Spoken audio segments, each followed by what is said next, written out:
Hello guys, back to my channel. चलिए कहानी किससे होती है जब लैंजन विंग को अपने साथ ले जाता है, पर विंग वहाँ जाना नहीं चाहता। पर लैंजन के मनाने पर विंग रेडी हो जाता है उसके साथ वहाँ जाने पे। पर अंदर से विंग काफी ज्यादा अपसेट होता है और वो सोच के और ज्यादा अपसेट होता है। लैंजन को भी बुरा लग रहा होगा पर वो उसे शो नहीं कर रहा। यहाँ से शिफ्ट है और राजकुमारी के कमरे का दिखाया जाता है जहाँ महाराज और महारानी बैठे होते हैं और उससे बातें कर रहे होते हैं। उसके लिए काफी ज्यादा तोहफे लाए गए होते हैं। इसे देखकर राजकुमारी काफी ज्यादा खुश होती है। आखिरकार जो अटेंशन उसे चाहिए थी वो उसे मिल जो रही थी। जो भी उसे चाहिए था वो सब उसे मिल रहा था। कुछ तो होना ही चाहिए था उसे। तभी थोड़ी देर बाद लैंजन और विंग वहाँ एंटर करते हैं, जिसे देखकर महारानी कहती है, है तुम आए तो कहाँ थे तुम? पूरे महल में तुम्हें ढूंढवा लिया पर तुम मिलने को तैयार ही नहीं थे। तब विंग कहता है, अब मैं आ तो गया हूँ। तब महारानी कहती है, तुम्हें खुशी होनी चाहिए और मुंह लटका रखा है तुमने। पिता बनने वाले हो तुम, इस समय खुश होना चाहिए, खुश। और देखो तो तुम्हारा चेहरा कितना उतरा हुआ है। चलो ये सब छोड़ो, कोई तोहफा तो लेके ही आए होंगे तुम, जो इतनी देर लगा दी तुमने। तब विंग कहता है, मैं और तोहफा क्यों? तब लैंजन कहता है, हाँ वो लाए हैं तोहफा, वो बाहर है, अंदर लाओ तोहफों को। सब पीछे की ओर देखने लगते हैं जहाँ 3-4 लोग एक साथ तोहफे लेके आते हैं, जिसमें काफ़ी अच्छा सामान होता है। जिसे देखकर महारानी कहती है, मुझे तो कभी लगा ही नहीं था कि मेरा बेटा इतना अच्छा सामान भी खरीद के ला सकता है। चलो कुछ तो अकल का काम किया तुमने।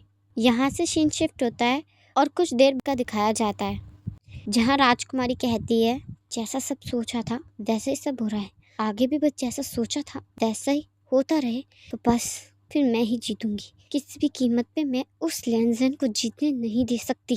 किसी भी कीमत पे, चाहे उसके लिए मुझे कुछ भी करना पड़े, कुछ भी दाव पे लगाना पड़े, मैं लगा दूंगी, पर उसे जीतने नहीं दूंगी। जितनी नफरत मैं उससे करती हूँ उतनी मैंने आज तक किसी से नहीं की। उसे बर्बाद करने के लिए तो मैं अपने दुश्मन से भी दोस्ती कर लूँ। तब राजकुमारी की दासी कहती है, माफ़ कीजिए राजकुमारी, पर उन्होंने आपके साथ ऐसा क्या किया है जो आप उनसे इतना नाराज़ हैं? तब राजकुमारी कहती है, नाराज़ हूँ कि सबसे बड़ी वजह वो खुद है, वो खुद। उसे अपनी हैसियत, अपनी जगह नहीं पता। ये भूल कर उसने राजकुमार विंग से प्यार किया, और प्यार किया तो किया, शादी तक कर ली। और इस महल में वो ऐसे घूमता है जैसे और यही सब मुझे पसंद नहीं आता, बिल्कुल भी नहीं। जब भी मैं उसका चेहरा देखती हूँ तो मन करता है मार डालूं उसे, पर वो मैं कर नहीं सकती। इसलिए उसे दर्द देने के लिए मैं कुछ भी करूँगी, बस उसे खुश नहीं रहने दूंगी, किसी भी कीमत पे नहीं। यहाँ से सीन शिफ्ट होता है और कुछ दिन बाद का दिखाया जाता है जहाँ महारानी कहती हैं, तुम सच में वहाँ जाना चाहती हो? तब राजकुमारी कहती है, हाँ महारानी, मैं वहाँ जाना चाहती हूँ। मैं चाहती हूँ कि कुछ समय तक मैं वहीं रहूँ, साधना करूँ, पूजा करूँ और शांति से रहूँ, इन सब चीज़ों से दूर, ताकि बच्चे की सेहत पे असर ना पड़े और वो अच्छे से बड़ा हो। मैं बस यही चाहती हूँ। जब तक बच्चा पैदा नहीं हो जाता मैं टेम्पल के अंदर ही रहूँगी। तब महारानी कहती है, पर तुम्हें इस वक्त महल में रहना चाहिए ज़्यादा सुख सुविधाओं के साथ, और तुम टेम्पल में रहना चाहती हो। तब राजकुमारी कहती है, मैंने सुना है कि अच्छी जगह पे रहने से बच्चे की सोच अच्छी होती है और वो स्वस्थ रहते हैं, इसलिए मैं वहाँ जाना चाहती हूँ महारानी, मुझे आज्ञा दे दीजिए। तब महारानी कहती हैं, ठीक है, अगर तुम जाना ही चाहती हो तो ठीक है, चली जाओ, पर याद रहे तुम्हें अपने बच्चे का ख्याल खुद से भी ज़्यादा रखना है। ये होने वाला राजा है और होने वाला वलीअहद भी, तो इसका ख्याल खुद से भी ज़्यादा रखना, खुद से भी ज़्यादा। नहीं दे रहा है ना? तब राजकुमारी कहती है, आप चिंता मत कीजिए, मैं इसे कभी कुछ नहीं होने दूंगी, कभी नहीं। आखिरकार ये मेरा होने वाला बच्चा है, तो मैं कैसे ऐसे कर सकती हूँ? तब महारानी कहती है, क्या कहा तुमने? तब राजकुमारी कहती है, मेरा मतलब है ये मेरा बच्चा है, तो मैं ऐसा कैसे कर सकती हूँ? वो जल्दी में लगता है कुछ गलत निकल गया। यहाँ से सीन शिफ्ट होता है और विंग के रूम का दिखाया जाता है जहाँ विंग आराम से बैठकर किताब पढ़ रहा होता है। तब लैंजन कहता है, क्या हुआ है आपको? हाँ, किताब तो आप कभी पढ़ते नहीं, और वैसे भी अगर आपको पढ़नी है तो कम से कम सीधी किताब पढ़ें, उल्टी पकड़ रखी है कितनी देर से, क्या सोच रहे हैं बताएं? तब विंग कहता है, कुछ भी नहीं सोच रहा मैं। तब लैंजन कहता है, हाँ कुछ भी नहीं सोच रहे आप, इसलिए उल्टी किताब पढ़ रहे थे, वो भी इतनी देर से। राजकुमार बताएं क्या हुआ है? जब तक बताएंगे नहीं मैं कैसे समझूंगा बात को, मैं दिमाग नहीं पढ़ सकता। तब विंग कहता है, लैंजन मैं जानता हूँ कि मैंने तुम्हें बहुत तकलीफ़ दी है, हमेशा मैं तुम्हारी तकलीफ़ की वजह बन जाता हूँ, जाने अनजाने में तुम्हें तकलीफ़ होती है पर तुम जाहिर नहीं करते, पर क्या उसके लिए मुझे माफ़ कर सकते हो तुम? क्योंकि मैं खुद से तंग आ चुका हूँ इस बात से ज़्यादा कि मेरी वजह से सिर्फ तुम्हें तकलीफ़ होती है। खुशियों का वादा करके तकलीफ़ दी है मैंने तुम्हें। मुझसे बड़े धोखेबाज कोई नहीं हो सकता। तब लैंजन कहता है, कितना सोचते हैं आप, बहुत सोचने लग गए हैं आजकल। और वैसे भी इतना ना आपको राज्य के बारे में सोचना चाहिए, मेरे बारे में नहीं। और मैंने कितनी बार कहा है कि आप शांत रहा कीजिए, हम दोनों को एक दूसरे पर भरोसा रखना होगा ना। मैंने आपको पहले भी ये कहा था और अब भी ये कहता हूँ। तो आप शांत हो जाइए और ये मिठाई खाइए। आप जब मिठाई खाते हैं तो रिलैक्स हो जाते हैं, लीजिए। तब विंग कहता है, पर तब लैंजन एक मिठाई का पीस उठाता है और विंग के मुंह में डाल देता है और कहता है, बस करें, इसे खाएं, शांत हो जाइए, शांति, ठीक है। यहाँ से सीन शिफ्ट होता है और नेक्स्ट डे का दिखाया जाता है, जहाँ राजकुमारी जाने की सारी तैयारियां कर रही होती है, जैसे कि अपने कपड़े और ज़रूरत का सामान रखना। और बाहर रथ भी तैयार हो रहे होते हैं ताकि राजकुमारी को टेम्पल तक छोड़ के आया जा सके। तब लैंजन और विंग को दिखाया जाता है, जहाँ लैंजन विंग के कपड़े ठीक कर रहा होता है और कहता है, आपको एक बार उनसे मिलना चाहिए, वैसे भी वो कितने समय के लिए जाने वाली हैं, तो एक बार मिल लीजिए। तब विंग कहता है, अच्छी बात है, जाने वाली है कुछ समय के लिए, महल में शांति रहेगी और थोड़े दिन तक ना कुछ इस महल में बुरा नहीं होगा, अच्छा है। तब लैंजन कहता है, आपको ऐसा नहीं कहना चाहिए, एक बार मिल लीजिए।